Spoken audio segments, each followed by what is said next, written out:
Okay, so how might we explain how voters make sense of the political world if we're in this universe of general inattentiveness to politics?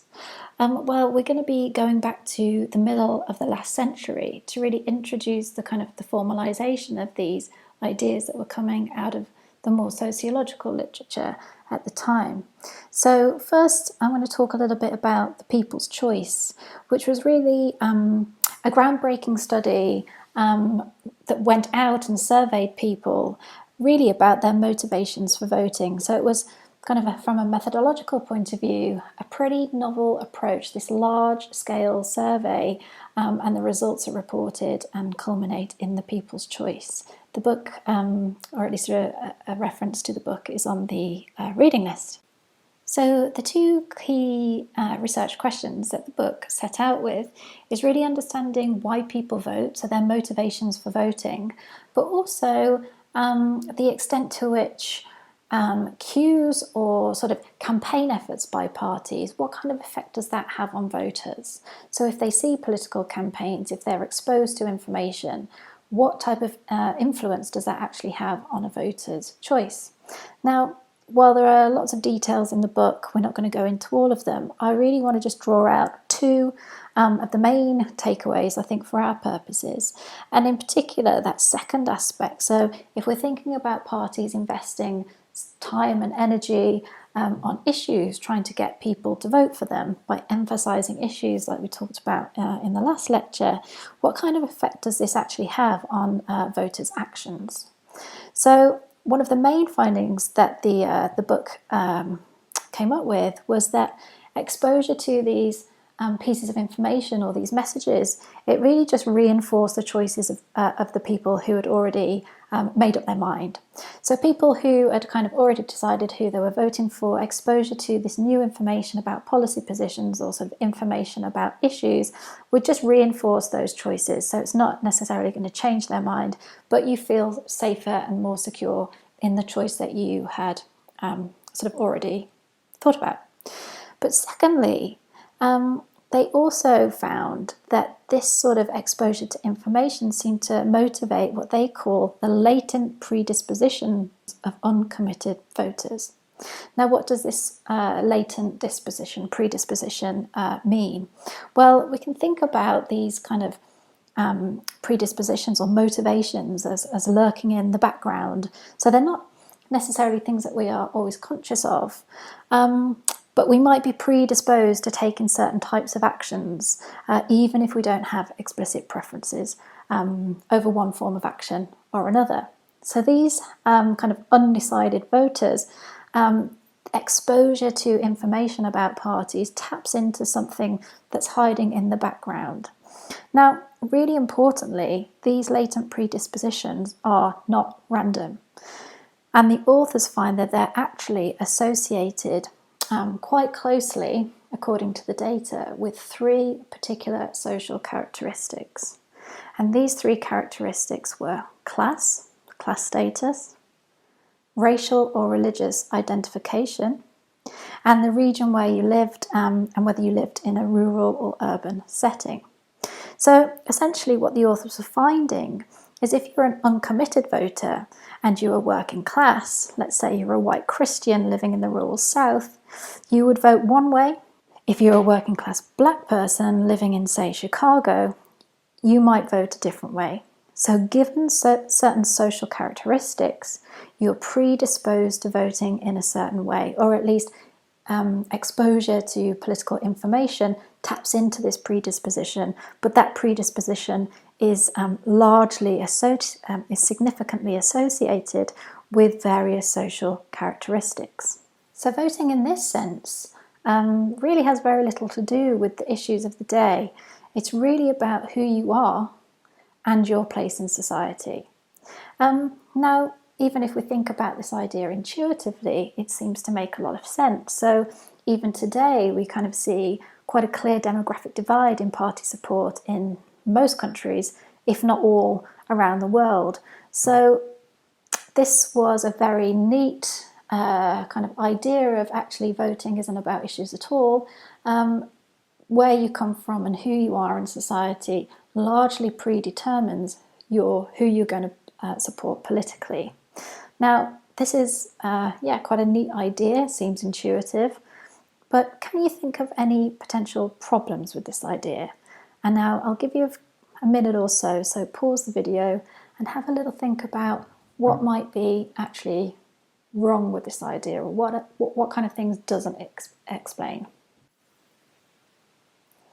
Well, a model of voting in elections based on these kind of social demographic characteristics, we can kind of see this as an explanation for voting patterns when things are going sort of the status quo, when things are plodding along in the same sort of way.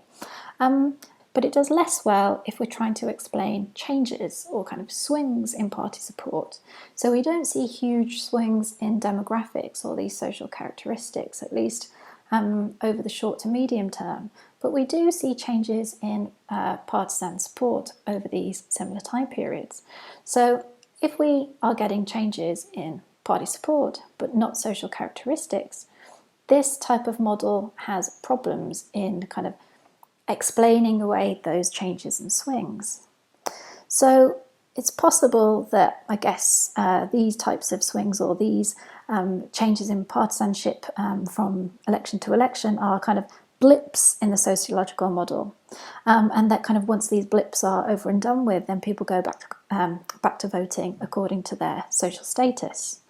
But there are lots of examples of kind of landslide victories that happen not just once in a blue moon, but kind of we see the changing nature of politics and partisanship quite significantly over long periods of time, where things don't go back to kind of this situation of stasis. And it might also be worth considering or kind of reflecting on the sort of predictability of this model as well. So if what we're saying is actually a lot of voting patterns, a lot of voting behaviour is kind of predetermined, set by our social status, then it's pretty deterministic. So the fact that I am a white woman living in a city, does that always mean that I'm going to vote the same way?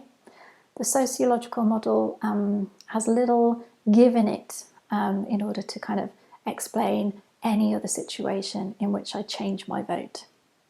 And it's this inflexibility of the sociological model that really prompted a different type of approach. So it's still on a kind of sociological type tip, but in another foundational text, The American Voter, they argued that political behaviour is not determined by people's social characteristics, but actually motivated by their individual attitudes and really how they identify with one of the major parties.